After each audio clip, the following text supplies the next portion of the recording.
Good day mga kababayan, muli tayo nagbabalik. Unang-una, syempre gusto nating pasalamatan ang ating mga kababayang patuloy na sumusuporta sa ating munting YouTube channel. Thank you very much po mga kababayan. Ayan. So, syempre thank you din sa ating mga kababayang nagtiwala. Yung mga bagong pasok nating subscribers, thank you very much po mga kababayan. At maraming salamat din syempre sa ating mga kababayang OFW na lagi pong nandiyan dyan at patuloy pong nanonood sa ating mga upload na video. Thank you very much at ingat po kayo kung nasang bansa man kayo naroroon mga kababayan. Well, ang ating mga pag-uusapan ngayon mga kababayan, ang ating topic for today tungkol po doon sa pagharap ng ating Pangulong Bongbong Marcos doon sa mga businessman o investor doon sa New York na kung saan talaga namang Q&A ang tanungan at harapan po yan, walang kodigong sinagot ng ating Pangulong Bongbong Marcos. Ayan. So syempre maraming komento, no, yung kumakalat ngayon na kung saan paano na lang daw kung si former dating VP Lene Robredo yung umupo daw doon sa harapan ng mga business investor. Pagbabasihan natin, presyo pa lang ng bigas. As of 2 weeks ago, hindi ko alam ngayon, wala akong update ng presyo, 42. As of today, 42 yung presyo ng bigas, that's 4 pesos. 4 pesos mas mahal kesa dun sa pag-umpisa ng pagkwenta ng trade. Ang 4 pesos, ang estimate nila 10 kilos per week per Filipino family. So kung 10 pesos per week 10 kilos per week per Filipino family, ano na yon? Di ba 40 a week na kaagad? Sa isang buwan, yung 40 times 4, di 1,600 bigas pa lang yun. Doon sa mga foreign investor sa New York sa ginawang Q&A tanungan po ito, talagang napakalupit, no? Ano man ang sagot ng ating Pangulong Bongbong Marcos, mapapanood po natin sa video na ito. Panoorin po natin ng sabay-sabay ang video na to. Well, thank you very much, Mr. President, for your remarks and obvious support of investment in the Philippines. In your speech, you discussed the fact that the Philippines is now allowing full foreign direct ownership in companies providing public infrastructure. How important is foreign direct investment into achieving those economic plans of yours, Mr. President? Well, it is. It should be on. Certainly, as we attempt to transform the economy, and I use the word transform because it is my belief that the way to bring our economies back to the level of activity that we enjoyed before the pandemic, we have to understand that the global economy has changed. And we have to position ourselves, certainly, to be able to take advantage of those changes, to have a head start in the new economy that we are still, as of now, starting to form globally. And a large part of that will be foreign investment in the Philippines. And when I speak of foreign investment, I speak especially of capital-intensive investment. Because although we have our GDP, if we look at our GDP figures, a great deal of the contribution to GDP has been in our service sector. And therefore, we think that it is manufacturing, the area of manufacturing where we can still do a better job. And this is one way, the foreign direct investment, capital-intensive investment is also something that we are going to actually need for us to be able to achieve the targets that we have set for our economy, have set for our country. And it is going to be key. As we are trying to define or determine the mix between loans and capital-intensive investment. So the part that capital-intensive investments play is going to be a very important aspect of this transformation of our economy that I speak of. So that is a large part of what we are doing here. And that is why when I came here to New York, ostensibly, first of all, because we are attending I will be speaking before the UN General Assembly tomorrow, but I also brought the whole economic team of the government, of the cabinet, with us. And again, the private sector business leaders also are here with us, precisely to show and explain once to our prospective investors where the Philippines is headed, what changes we have made so that investment will be more profitable and more attractive for foreign investors, especially coming from the United States. So it plays a central role in all that we are planning to do for our economy. It is, once again, something that we recognize in government we have a part to play in. We have to fundamentally restructure the bureaucracy, the government. We listen to the chambers of commerce that tell us what are the obstacles that they find in their way, such as the ease of doing business, the prices of energy, all of these and these other legislative guarantees that investors are looking for.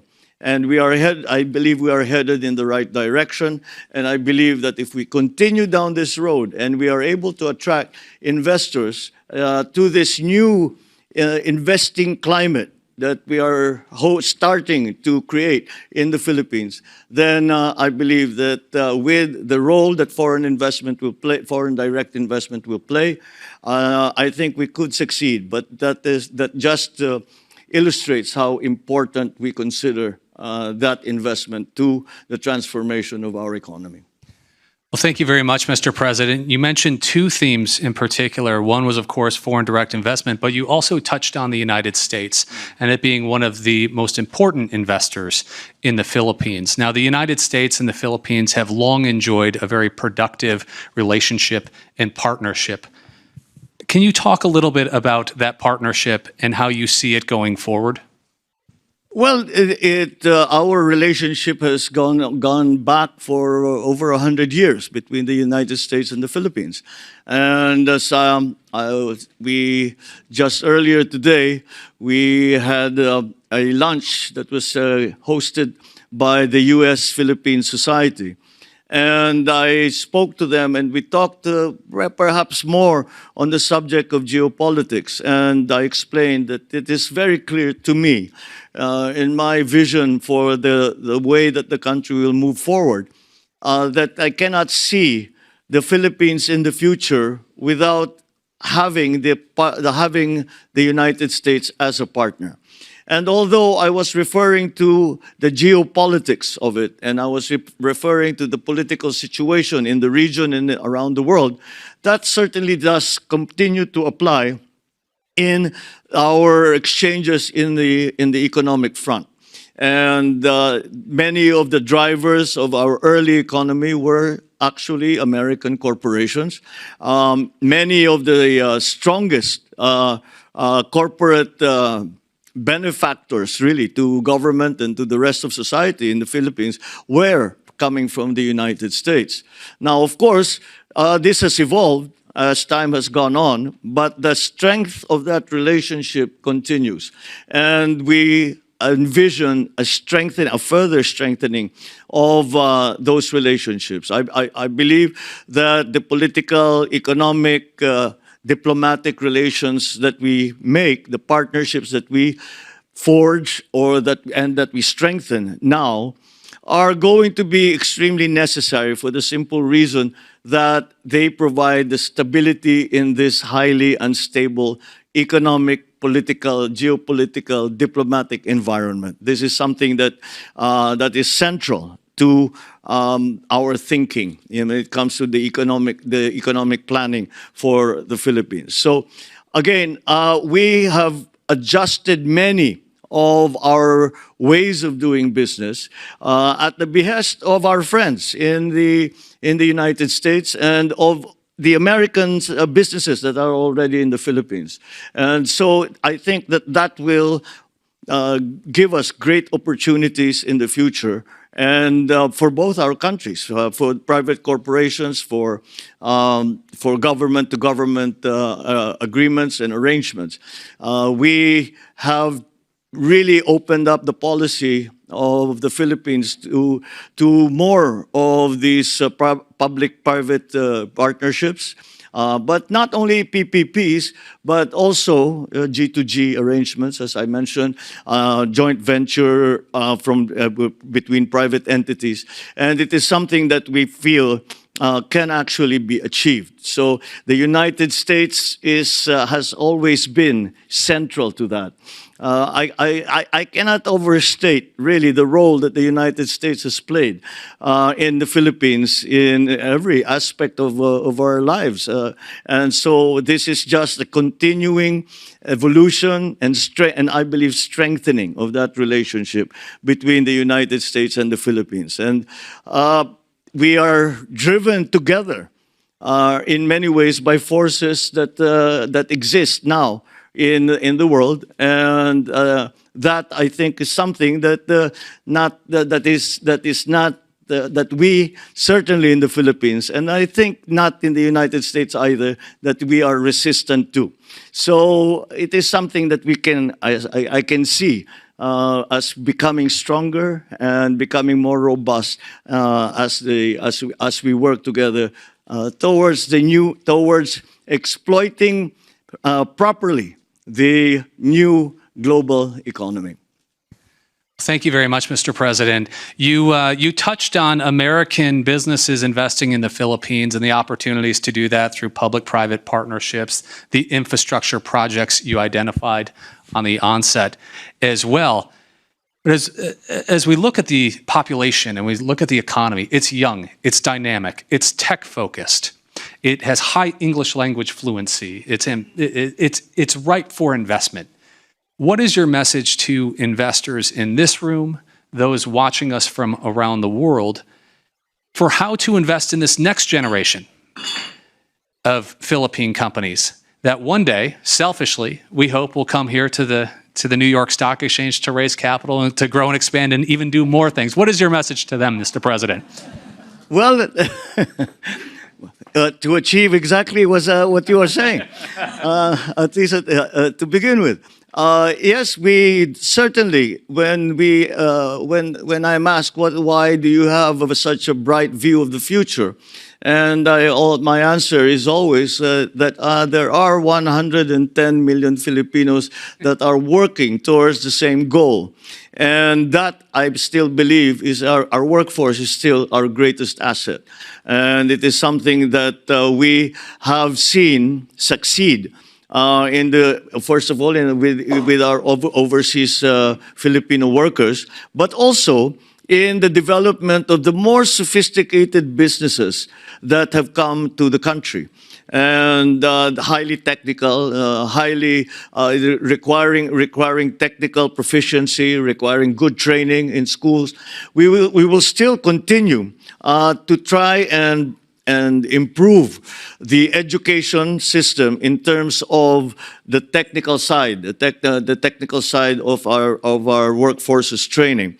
And as we know, because that is becoming more and more important in the world. But the young people in the Philippines also, I suppose there is a form of institutional memory. And we still look to the United States as our partners. When we are in crisis, we look to the United States. We look to the relationship that has been forged over the many years. And I have to say that the reason that we have done that is that for the most part, we can say that the United States has not failed us. That sentiment remains in our young men and women. That sentiment remains and will, I think, be further fostered if we are able to show some successes, at least immediately. We show some immediate successes in this partnership. And that will galvanize our young people to continue to work in that direction. That, I think, is something that will come naturally if we are able to do all of the things that we are hoping to do to transform the economy, to adjust now. We are, I believe, the youngest country in Asia. And with the graying of other countries around the region, this gives us an advantage in terms of, I suppose, the population dividend. It has been referred to before.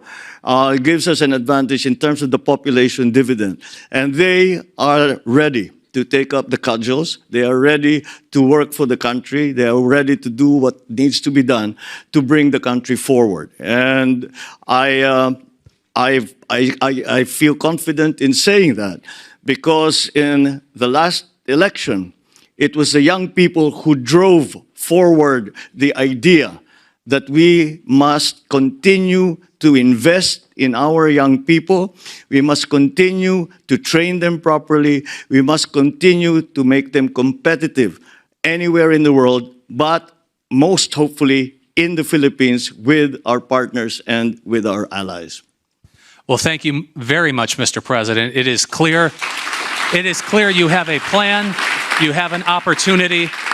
And I know I speak for many business leaders and investors in this room that they leave today not only with a renewed sense of optimism, but a further enhanced and strengthened sense of optimism about the opportunities in the Philippines. And on behalf of the New York Stock Exchange, we are thrilled to play our small little part today in providing a platform for you and your country to deliver that message. And there's no better platform than the Bell, which is the most highly viewed news event in the world on a given day.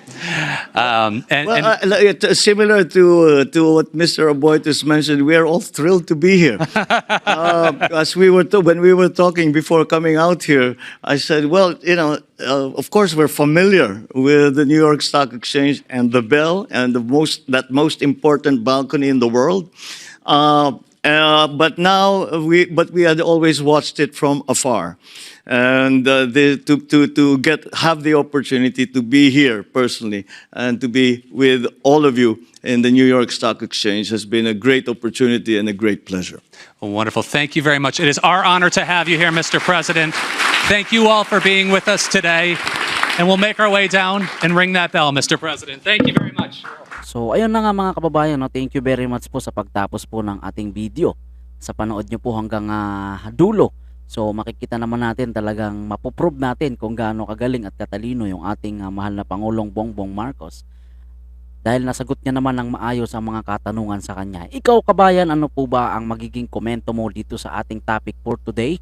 Please comment down below at kung hindi ka pa po nakapag-subscribe sa ating YouTube channel, please subscribe at pahit na rin po ng ating notification bell para updated po kayo sa ating mga bagong upload. Huwag nyo rin po sanang kalimutan mga kababayan, palike po ng ating video. Maraming salamat po sa patuloy nyo pong pagsuporta.